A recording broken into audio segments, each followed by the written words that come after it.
বন্ধুরা, আমি আশা করছি তোমরা সবাই বেশ ভালো আছো। আজকে আমরা পড়বো পঞ্চম অধ্যায় প্রোগ্রামিং ভাষা নিয়ে।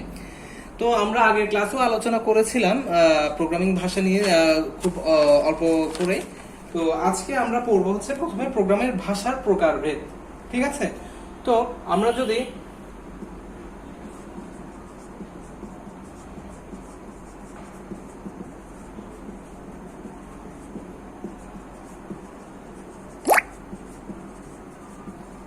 প্রোগ্রামের ভাষার প্রকারভেদ সম্পর্কে আলোচনা করতে যাই, তাহলে আমাকে প্রথমে জানতে হবে যে আমাদের প্রোগ্রামের ভাষার প্রকারভেদের মধ্যে কয় প্রজন্মের ভাষা আছে বা কয় জেনারেশনের ভাষা আছে। এভাবে যদি আমরা ভাগ করতে যাই তাহলে আমাদের আসে টোটাল 5টা ভাগ। প্রথম ভাগে আছে ফার্স্ট জেনারেশন বা প্রথম প্রজন্মের ভাষা, এরপর আসছে দ্বিতীয় প্রজন্মের ভাষা, এরপর আসে তৃতীয় প্রজন্মের ভাষা, এরপর চতুর্থ, এভাবে পঞ্চম। তাহলে আমাদের আছে টোটাল প্রথম থেকে পঞ্চম।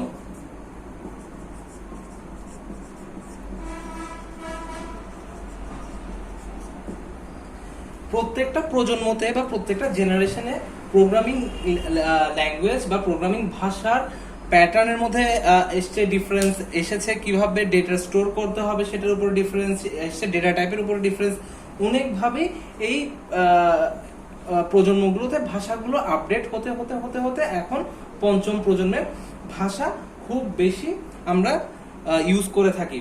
তবে গুরুত্বের দিকে দেখতে গেলে প্রথম প্রজন্মের ভাষাকে কম গুরুত্বপূর্ণ এটা মোটেও বলা যাবে না, কারণ এই প্রথম প্রজন্মের ভাষা যেগুলো ছিল, যেগুলো হচ্ছে ফার্স্ট জেনারেশন ল্যাঙ্গুয়েজ, সেগুলো হচ্ছে কম্পিউটারের সাথে ওতপ্রোতভাবে জড়িত আছে। যেমন যদি আমি প্রথম প্রজন্মের ভাষার কথা বলতে যাই বা ফার্স্ট জেনারেশন ল্যাঙ্গুয়েজ যদি আমি আলোচনা করতে চাই, তাহলে সবার প্রথমে আমাদের মাথায় আসবে মেশিন ল্যাঙ্গুয়েজ সম্পর্কে বা মেশিন ভাষা সম্পর্কে, যেটা মূলত ধারণা করা হয়েছে 1945 সালে এটাকে প্রথম ইনভেন্ট করা হয়েছে বলে। এরপর আসছে দ্বিতীয় প্রজন্মের ভাষা বা second generation language. Second generation language সম্পর্কে আমরা যদি চিন্তা করতে যাই তাহলে আমাদেরকে অবশ্যই মনে করতে হবে অ্যাসেম্বলি ল্যাঙ্গুয়েজের কথা। আমি একটু লেফট সাইড থেকে লিখি, তাহলে হয়তো তোমাদের আরেকটু বুঝতে সুবিধা হবে।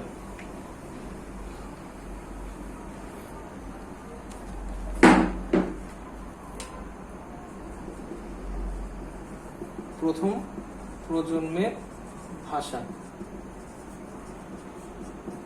বা মেশিন ল্যাঙ্গুয়েজ,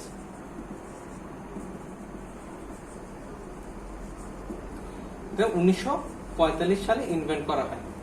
এরপর আস্তে আস্তে হচ্ছে দ্বিতীয় প্রজন্ম। তো দ্বিতীয় প্রজন্মের কথা আমরা যদি চিন্তা করি তাহলে আমাদের ফার্স্টে মাথায় আসবে হচ্ছে অ্যাসেম্বলি ল্যাঙ্গুয়েজের কথা। এই দুইটা ল্যাঙ্গুয়েজ খুবই খুবই গুরুত্বপূর্ণ কম্পিউটার বিজ্ঞানের জন্য। কেন? কারণ মেশিন ল্যাঙ্গুয়েজ হচ্ছে এমন একটা ভাষা যেটা হচ্ছে বাইনারি দ্বারা ডিফাইন করা হয়েছে। এই মেশিন ল্যাঙ্গুয়েজের ভাষাটা সম্পূর্ণরূপে হচ্ছে বাইনারি, 0 আর 1 দ্বারা, মানে বলতে গেলে made of binary language, 0 R 1।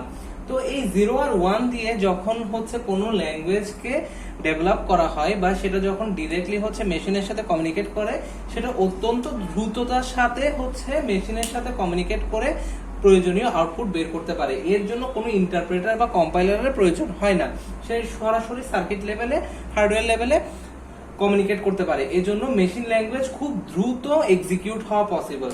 Assembly language is close to machine language but not really a machine language, because হচ্ছে assembly language এর মধ্যে আমরা আস্তে আস্তে ভ্যারিয়েবল, অপারেন্ট এগুলো নিয়ে আমরা কাজ করা স্টার্ট করেছি। তার মানে কি, অ্যাসেম্বলি ল্যাঙ্গুয়েজকে আমরা ভেঙে হচ্ছে, বা অ্যাসেম্বলি ল্যাঙ্গুয়েজ মোটামুটি বলতে গেলে মেশিন ল্যাঙ্গুয়েজে তার কোডগুলোকে কনভার্ট করে হচ্ছে কমান্ডগুলো পাস করে। But still assembly language is much faster than the other generations language, because হচ্ছে এটাও it's very much close to connected, it is very close to হচ্ছে তোমার কম্পিউটার হার্ডওয়্যার।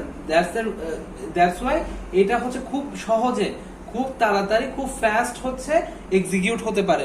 হয়তো বা হ্যাঁ মেশিন ল্যাঙ্গুয়েজের চাইতে কম দ্রুত, but still much faster than the other languages. আরেকটা বিষয় হচ্ছে যে অ্যাসেম্বলি ল্যাঙ্গুয়েজের গুরুত্ব অন্য দিক দিয়ে খুবই অপরিসীম, বিকজ হচ্ছে মেশিন ল্যাঙ্গুয়েজ হচ্ছে অনেকটা হিউম্যান রিডেবল না, অনেক ডিফিকাল্ট টু আন্ডারস্ট্যান্ড। 0 আর 1 দিয়ে কোনো কোড লেখা হলে সেটা অনেক বেশি ডিফিকাল্ট হয়ে যায় আমাদের বোঝার ক্ষেত্রে। কিন্তু assembly language is a bridge, kind of a bridge between machine language and the other languages, because assembly language এমন একটা ভাষা যেটা হচ্ছে human readable এবং at the same time it's very close to the computer hardware to execute, খুব সহজেই হচ্ছে কম্পিউটারের সাথে কমিউনিকেট করে এটা এক্সিকিউট হতে পারে। এই কারণে অ্যাসেম্বলি ল্যাঙ্গুয়েজ খুবই গুরুত্বপূর্ণ। এরপর থার্ড প্রজন্ম থেকে যখন আমরা কথা বলবো, তৃতীয় প্রজন্ম থেকে আস্তে আস্তে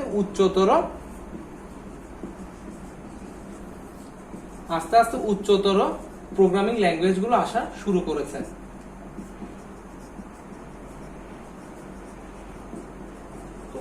এই দুইটা ল্যাঙ্গুয়েজ, প্রথম এবং দ্বিতীয় প্রজন্ম বাদে যে ল্যাঙ্গুয়েজ গুলো আছে সবগুলোই কিন্তু উচ্চতর প্রোগ্রামিং ভাষা। এখন আমাদের মনের মধ্যে এমন একটা প্রশ্ন অবশ্যই আসতে পারে, তার মানে কি যারা হায়ার লেভেলের প্রোগ্রামিং ল্যাঙ্গুয়েজ নিয়ে কাজ করে তারা কি অধিকতর মানে জ্ঞানী বা অধিকতর এক্সপেরিয়েন্স, অধিকতর কি বলবো ক্যাপেবল অফ প্রোগ্রামিং, এমন কোনো কিছু না, এটা অবশ্যই না। উচ্চতর প্রোগ্রামিং ভাষা মানে বোঝাচ্ছে জাস্ট লেভেল, ঠিক আছে? কারণ উচ্চতর প্রোগ্রামিং ভাষা থেকে কম্পাইল করে আমাকে অবশ্যই অ্যাসেম্বলি ল্যাঙ্গুয়েজ এবং মেশিন ল্যাঙ্গুয়েজে ফিরে আসতেই হচ্ছে। তো এই ক্ষেত্রে আমি বরঞ্চ বলবো যারা ডিরেক্টলি অ্যাসেম্বলি ল্যাঙ্গুয়েজ এবং মেশিন ল্যাঙ্গুয়েজে করতে পারে তারা much better programmer, because it's not easy to program in assembly language or machine language. It's rather easy to do programming in higher level programming languages. তো এই কারণে আমি বলবো কি যারা হচ্ছে প্রথম এবং দ্বিতীয় প্রজন্ম নিয়ে প্রোগ্রামিং ল্যাঙ্গুয়েজ নিয়ে কাজ করতে পারে তারা much more talented than the other programmers. কিন্তু তাই বলে আবার উচ্চতর প্রোগ্রামিং ভাষা যারা নিয়ে কাজ করে তারা কম ট্যালেন্টেড বা তারা খুব কম হার্ডওয়্যার সম্পর্কে জানে এমনও না। স্টিল যারা তৃতীয় প্রজন্মের ল্যাঙ্গুয়েজ নিয়ে কাজ করে তাদেরকেও অনেক বেশি এফোর্ট দিতে হয় প্রোগ্রামিং এর ক্ষেত্রে। এখানে আরেকটা বিষয় হচ্ছে, যদি আমরা উচ্চতর প্রোগ্রামিং ল্যাঙ্গুয়েজের কথা চিন্তা করি সেই ক্ষেত্রে হচ্ছে তৃতীয় প্রজন্ম তুলনামূলকভাবে হয়তোবা প্রথম এবং দ্বিতীয় প্রজন্মের তুলনায় কম কানেক্টেড হার্ডওয়্যার লেভেলের সাথে, but still it's even more close to the hardware levels rather than the fourth and fifth generation, ঠিক আছে? এখন আমরা যদি চতুর্থ প্রজন্মের ভাষার কথা চিন্তা করি তাহলে এটাকে বলা হয় 4GL ল্যাঙ্গুয়েজ বা অতি উচ্চতর প্রোগ্রামিং ল্যাঙ্গুয়েজ। তো অতি উচ্চতর ল্যাঙ্গুয়েজটা হচ্ছে অনেকটাই স্বাভাবিক ভাষার মতোই কাজ করে, খুব very much easy to understand the fourth generation language, কিন্তু খুব একটা বেশি ফাস্ট এক্সিকিউট এরা করতে পারে না। এটা হচ্ছে আমরা যখন আরো একটু ডিটেলসে পড়বো এই ল্যাঙ্গুয়েজগুলো সম্পর্কে তখন আমরা আরো ভালো মতো করে জানতে পারবো। তো এই চতুর্থ প্রজন্মের ভাষাগুলোর মধ্যে হচ্ছে ফোকাস বা হচ্ছে এসকিউএল ইজ ভেরি কমন। আর পঞ্চম প্রজন্মের ভাষা হচ্ছে সুডোকোড বা হচ্ছে তোমার যেগুলো স্বাভাবিক ভাষা সেগুলোকে বলা হয় হচ্ছে পঞ্চম প্রজন্মের ভাষা। তো আমরা মোটামুটি অর্গানোগ্রামটা সম্পর্কে ধারণা পেয়ে গিয়েছি। এখন আমরা আস্তে আস্তে একটু ডিটেলসে পড়ার চেষ্টা করি। প্রথমে চলে আসে হচ্ছে মেশিন ল্যাঙ্গুয়েজ বা প্রথম প্রজন্মের ভাষা নিয়ে আমরা একটু কথা বলি। যদিও আমাদের চ্যাপ্টারটা হচ্ছে সি প্রোগ্রামিং নিয়ে, মোস্টলি হচ্ছে তোমাদের সি প্রোগ্রামিং এর উপরে খুব বেশি জোর প্রদান করা হয়েছে, তারপরও আমাদের অবশ্যই প্রোগ্রামিং ল্যাঙ্গুয়েজগুলো সম্পর্কে জানা প্রয়োজন, তাহলে হচ্ছে আমরা সি প্রোগ্রামিংটাকে আরো খুব ভালো মতো করে বুঝে উঠতে পারবো। তাহলে আমরা চলে আসি প্রথমে মেশিন ল্যাঙ্গুয়েজ বা প্রথম প্রজন্মের ভাষা নিয়ে আলোচনায়।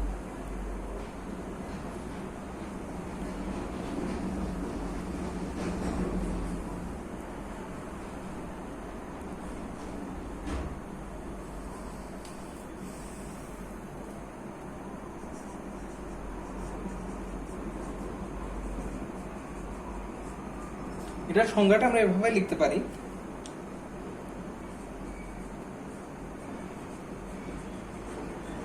যে প্রোগ্রামের ভাষায়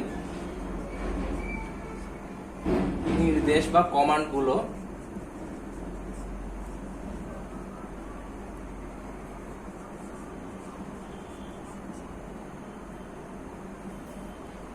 বাইনারি 0 এবং 1 অথবা হেক্সাডেসিমাল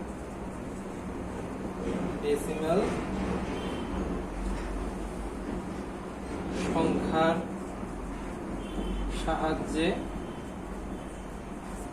প্রোগ্রাম রচনা করা হয়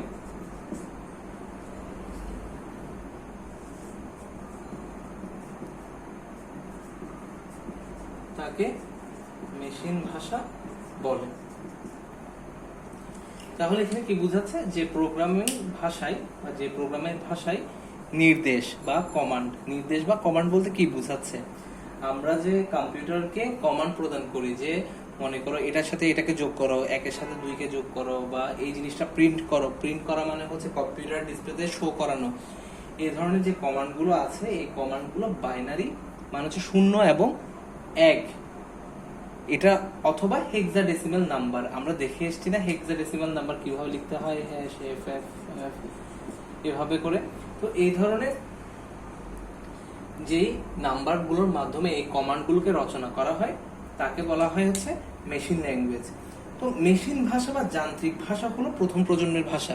এটা একদম প্রথম লেভেলের, যখন হচ্ছে কম্পিউটার প্রোগ্রামিং নিয়ে কি বলবো, যখন থেকে আলোচনা করা হচ্ছে বা যখন থেকে এটার ইনভেনশনের শুরু, তখন ভাষা হচ্ছে এই মেশিন ল্যাঙ্গুয়েজ, একদম রুট লেভেলের ল্যাঙ্গুয়েজ।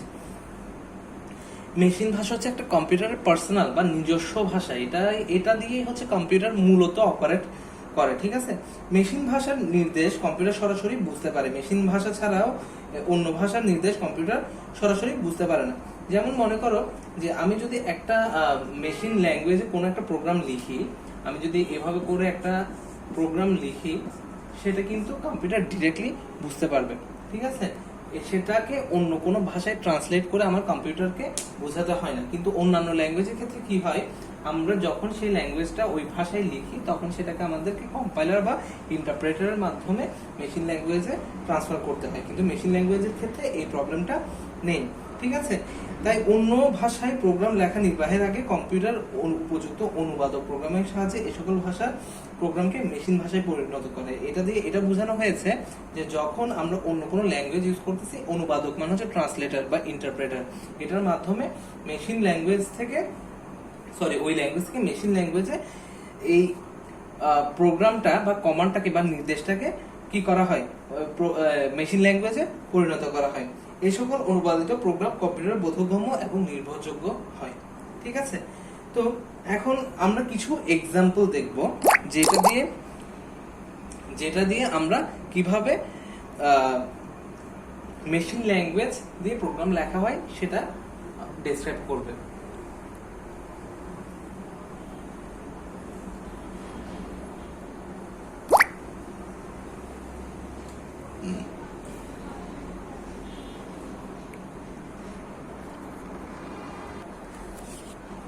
তো এখন মনে করো আমরা যখন একটা ল্যাঙ্গুয়েজ স্টার্ট করি, আমরা যখন মনে করো পিএইচপি দিয়ে স্টার্ট করি, তখন আমরা এরকম একটা সিনট্যাক্স ইউজ করি, ঠিক আছে।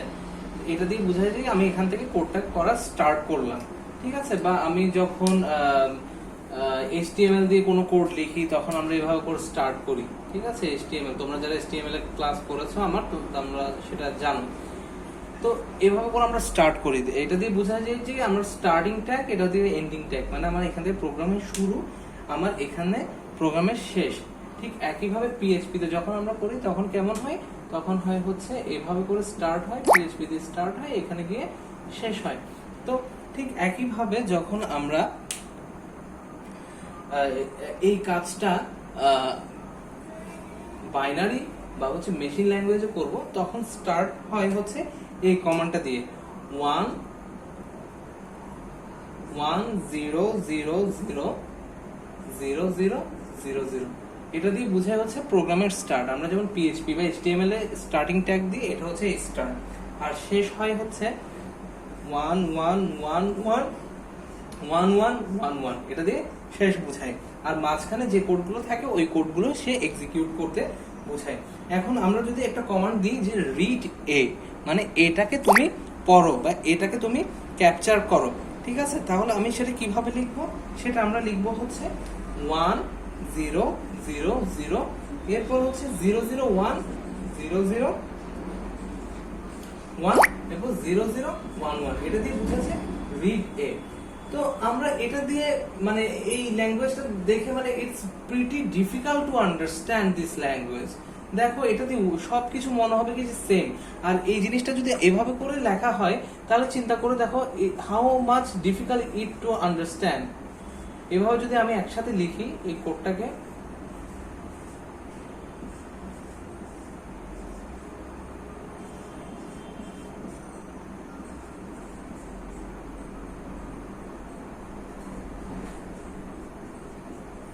এই কোডটা রিড করাটা কতটা ডিফিকাল্ট চিন্তা করো। এখানে হয়তো আমি ভাগ ভাগ করে লিখেছি দেখে এটা ইজি মনে হচ্ছে, যে এত দূর দিয়ে বোঝাচ্ছে হচ্ছে কোডের স্টার্ট, এত দূর দিয়ে বোঝাচ্ছে হচ্ছে কোডের এন্ড, এবং এটা দিয়ে বোঝাচ্ছে read a. It's very much difficult to understand this kind of codes, ঠিক আছে।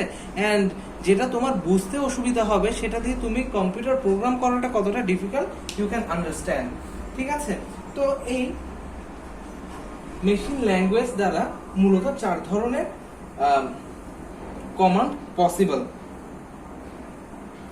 একটা হচ্ছে গাণিতিক কমান্ড বা অ্যারিথমেটিক কমান্ডস, বা বাংলা লিখতে গেলে হচ্ছে গাণিতিক নির্দেশ, যেগুলো দ্বারা বোঝায় হচ্ছে যোগ গুণ, যোগ বিয়োগ, গুণ ভাগ।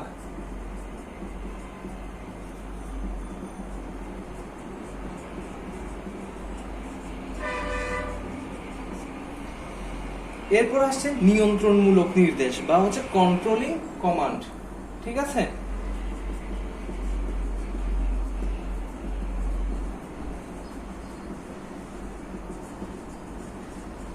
তো এই নিয়ন্ত্রণমূলক নির্দেশের মধ্যে কি আছে, লোড করা, কোনো একটা ডেটাকে লোড করে নিয়ে আসা, ঠিক আছে, কোনো জায়গা থেকে লোড করে মেমরি থেকে সেটা লোড করে নিয়ে আসা, লোড। তারপর কি হয়, স্টোর করা। আমরা পড়েছি না আমাদের লাস্ট জুম ক্লাসের মধ্যে কিভাবে মধ্যে মেমোরির মধ্যে স্টোর করতে হয়, এই স্টোর করা, মেমোরি থেকে নিয়ে আসা, মেমোরিতে স্টোর করা। তারপর কি, জাম্প করা। জাম্প মানে হচ্ছে এখানে মনে করো লাইনস অফ কোড, এখানে lines of code, lines of code, তো এই লাইন থেকে এই লাইনে জাম্প করে চলে আসা, ঠিক আছে। এরপর হচ্ছে